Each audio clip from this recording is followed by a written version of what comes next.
That's the restaurant. I'll eat my breakfast. Yeah. The breakfast restaurant. It's at the second floor. This is the restaurant. Oh, it's beautiful. Beautiful here. Oh, what a view! What a view! It's beautiful.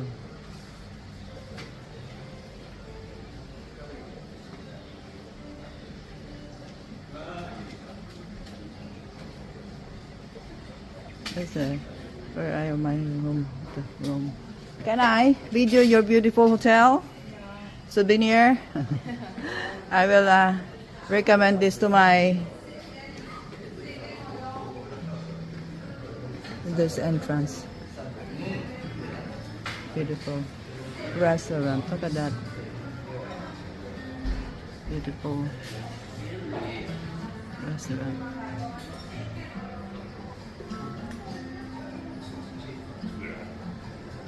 Tourists eating. It's a beautiful restaurant.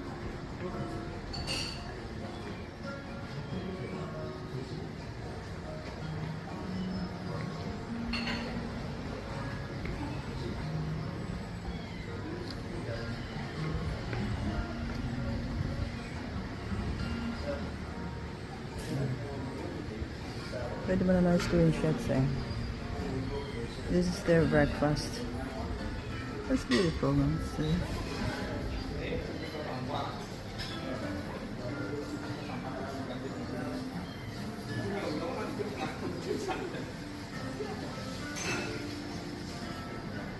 Hello, good morning, chef. I will video this one. This my friend and my husband recommend this to me. This Sariputre hotel. So I recommend this also. Yeah. To my other friends and work colleagues in Australia. I work in a hotel as well. In Brisbane Hotel. Room attendant. I'm a cleaner. I'm here holidaying for 2 months. Look at their food. So yum, yum.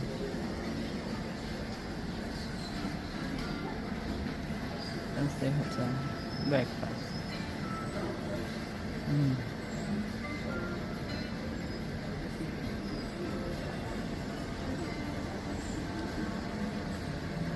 As simple.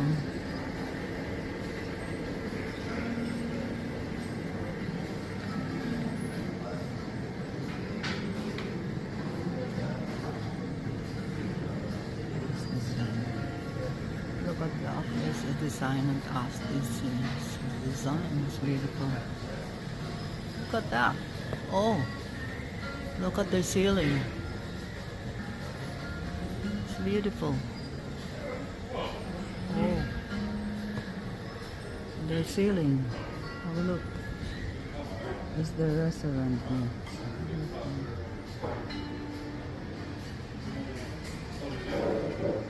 Ladies. I don't know what is this one. Let's see, guys. That's there, guys.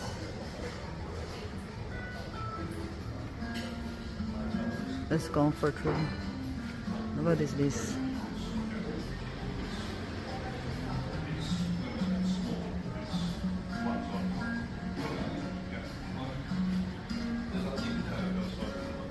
I don't know, but I think that's good luck. It's good luck. Look at the architecture design. It's beautiful. That's the one, up to that one. That's it. 4 pillars. 1, 2, 3, 4. No? 4 pillars. This is a good luck on the side. That's good luck.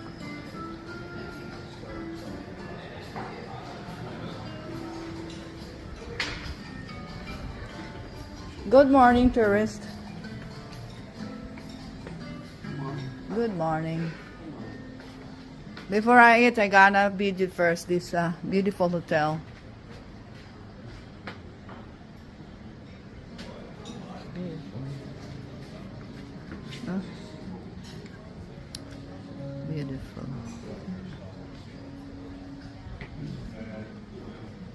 It's,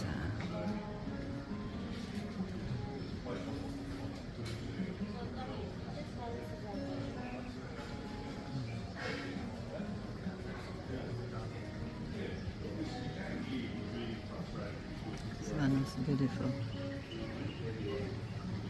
It's under.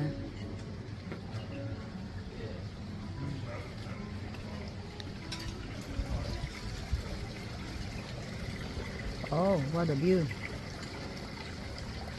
Beautiful. No one is in here. Huh? That's swimming pool.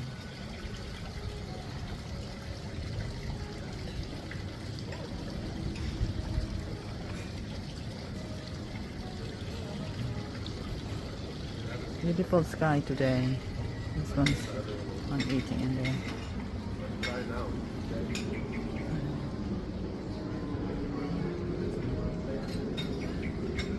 So it's like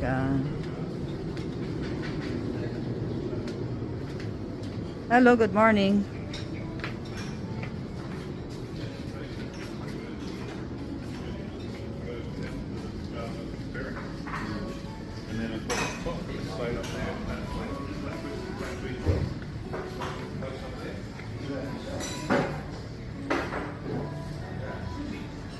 And I am going to eat my breakfast now. Have a good day.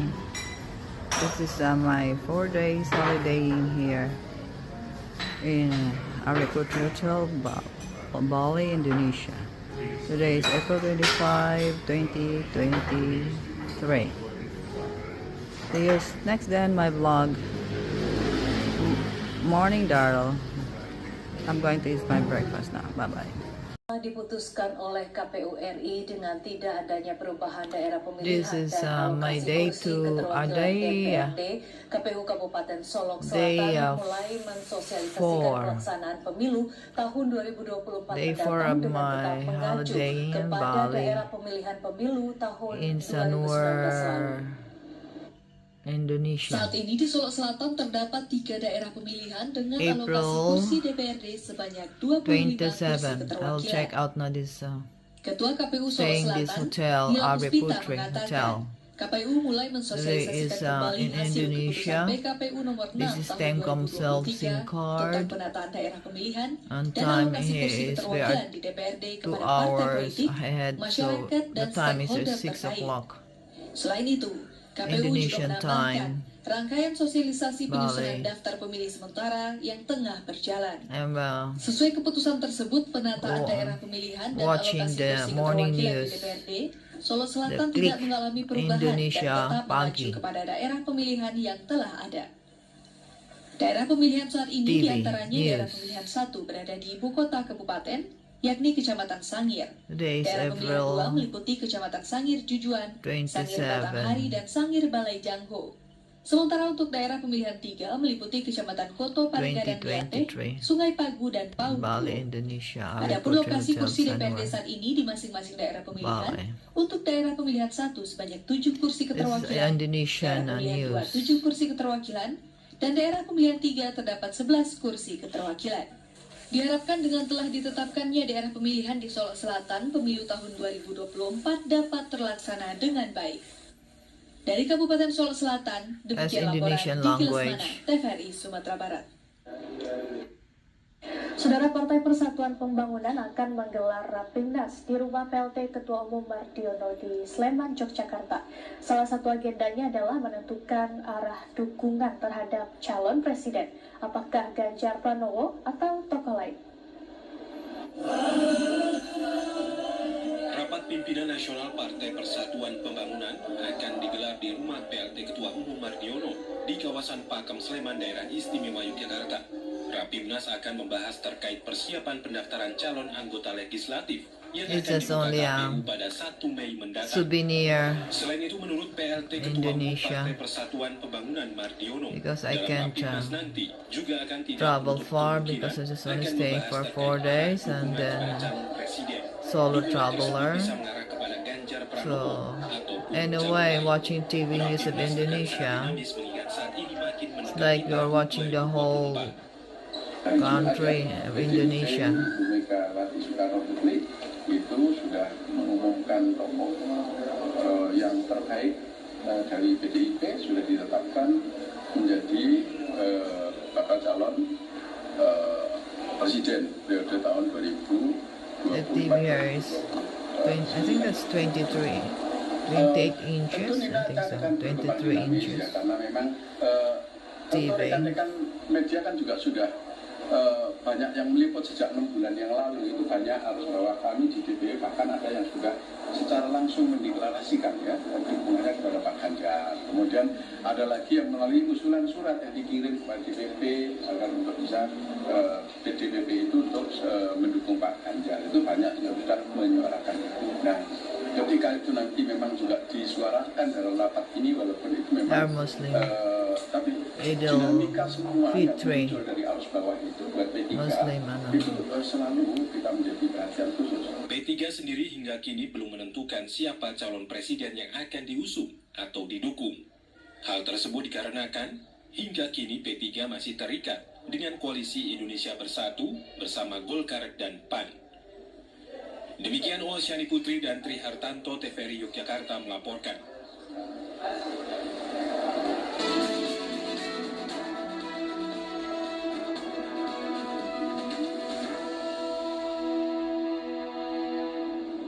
Saudara Badan Nasional Penanggulangan Ramadan. Bencana BNPB Ramadan today, menyatakan Idul sebanyak Fitri. 2049 kepala keluarga dengan Muslim jumlah Ramadan. 8.132 jiwa masih mengungsi akibat terdampak gempa bumi Mentawai, That's a Sumatera news Barat. Indonesian news reader. Badan Nasional Penanggulangan Bencana BNPB mengungkapkan, ribuan warga masih mengungsi akibat gempa bumi berkekuatan magnitudo 6,9 yang terjadi di Mentawai, Sumatera Barat. PLT Kepala Pusat Data Informasi dan Komunikasi Kebencanaan BNPB April Abdul 25, Muhari menyatakan, berdasarkan data April BPBD Kepulauan Mentawai, 27, tercatat sebanyak 22, 2.049 kepala keluarga April dengan 27, jumlah 8.132 2023. jiwa masih mengungsi. This morning news. Jumlah tersebut tersebar di beberapa wilayah, diantaranya Oh, di Kecamatan today's Siberut birthday Barat of terdapat Vilma. 1.306 kepala Happy keluarga birthday, my mengungsi, sister sementara di Siberut Vilma. Utara sebanyak 743 Rain kepala keluarga yang in masih mengungsi. Ohio, Abdul Muhari menyatakan, United States saat of ini America. BPBD Kepulauan Today is Mentawai masih melakukan her pendataan di beberapa birthday. kecamatan Happy birthday, untuk my dear memastikan sister seluruh warga Vilma. yang terdampak gempa Mentawai, Happy Sumatera Barat birthday telah today, didata. April 27, Abdul Muhari menambahkan, 2023. hingga pukul 19.50 I love you, my waktu sister Indonesia Barat, Vilma. belum ada laporan terkait korban In jiwa United gempa States bumi of Mentawai. America. Sementara itu, Saudara, Badan Meteorologi, Klimatologi, dan Geofisika BMKG Gunung Sitoli, Sumatera Utara mengapresiasi gerak cepat dan upaya warga mengevakuasi diri menghindari potensi tsunami pasca gempa tektonik magnitudo 6,9 yang melanda Kepulauan Mentawai. Pihak BMKG telah menjelaskan karakteristik gempa magnitudo 6,9 yang terjadi di Kepulauan Mentawai, Sumatera Barat memiliki karakteristik gempa megatrust. Kepala Stasiun Geofisika Kelas 3 BMKG Gunung Sitoli, Uha Manupo Simanjuntak, menjelaskan karakteristik gempa megatrust dengan mekanisme naik atau transport di bidang kontak antar lempeng di kedalaman 23 km. Berdasarkan hasil pengamatan tinggi muka laut tercatat ketinggian tsunami di lokasi Tanah Bala dan Pulau Hibala Kabupaten Nias Selatan, tsunami setinggi 11 cm. Pada kondisi tersebut terjadi semua warga yang berada di tepian pantai kawasan Padang hingga Tanah Bala dan pulau-pulau Batu Kecamatan Hibala Nias Selatan telah menjauhi kawasan laut. Gerak cepat warga mengindahkan peringatan dini tsunami yang menghindari bencana atas gempa pagi tadi diapresiasi oleh pihak BMKG.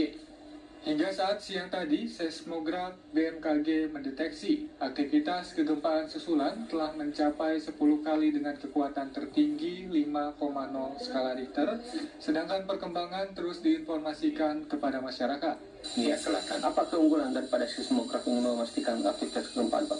Nah, semakin kita banyak sensor-sensor yang terpasang, itu semakin akurat dan cepat kita dapat menentukan parameter gempa bumi tersebut.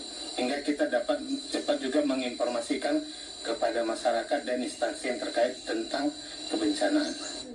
Saat ini Badan Meteorologi, Klimatologi, dan Geofisika telah secara resmi mengakhiri peringatan dini tsunami dampak gempa magnitudo 6,9 di Mentawai. Dicabutnya peringatan dini tsunami tersebut mendorong warga semakin nyaman menjalankan aktivitasnya saat ini. Namun BMKG masih terus melakukan monitoring muka air laut di sejumlah wilayah yang semula Monitoring berpotensi for tsunami. tsunami.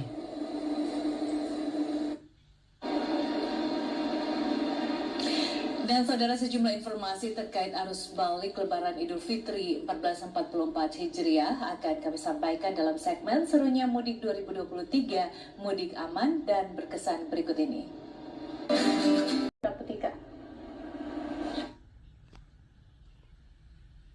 Lonjakan volume lalu lintas kendaraan yang kembali menuju wilayah Jabodetabek pada hari pertama arus balik Lebaran Idul Fitri 1444 Hijriah mengalami peningkatan Ramadan. hingga 68,7%. Celebrating Ramadan Pihak Muslim. PT Jasa Marga Persero mencatat terdapat 222.326 kendaraan yang melintas.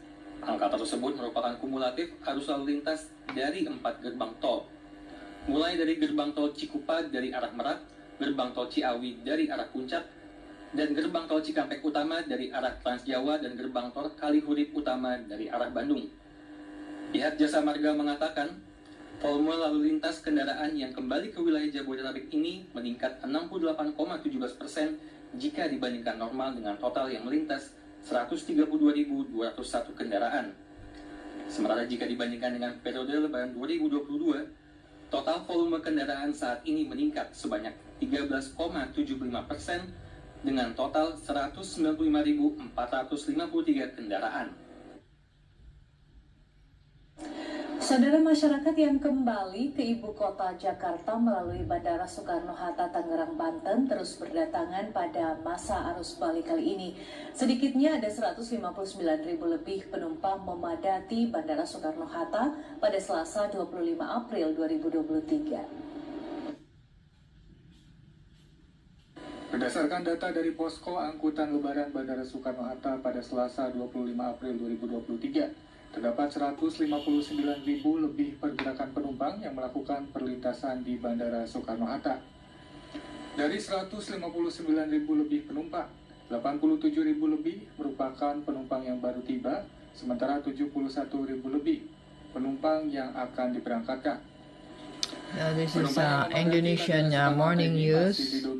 Today is April 27, 2023. Mayoritas masih dari kota-kota besar di Indonesia. Day seperti 4, salah satunya Makassar stay dan juga holidaying Padang. in Bali, Peningkatan Indonesia. juga tidak hanya terjadi pada volume Staying penumpang, here in tapi Ari juga Putri pergerakan Hotel, pesawat. Sanur, Terdapat 1.000 lebih pesawat, Bali, dengan Indonesia. rincian 500 lebih pesawat keberangkatan dan 500 lebih pesawat It's just kedatangan only a yang souvenir beroperasi because sepanjang I Selasa can't, kemarin. Sementara itu, pihak Bandara Informasi, Soekarno-Hatta Tangerang, Banten information. memprediksi angka ini terus mengalami kenaikan, terutama saat puncak There's arus balik mudik Soekarno-Hatta Lebaran 2023 di gelombang kedua International pada 30 Airport, April 2023 mendatang. Dan puncak arus balik Tangerang, nanti akan didominasi oleh Banten. kedatangan domestik. Setidaknya pada puncak arus balik diprediksi 170.000 Jakarta penumpang International akan Airport. memadati Bandara Soekarno-Hatta. Peningkatan volume penumpang di Bandara Soekarno-Hatta ini diklaim mencapai 20 hingga 30% dari tahun sebelumnya. Kakor Lantas Polri Irjen Pol Firman mengungkapkan ada sejumlah wilayah yang menjadi titik rawan kemacetan saat arus balik Lebaran 2023. Titik rawan tersebut harus diwaspadai para pemudik yang hendak melakukan perjalanan arus balik Lebaran.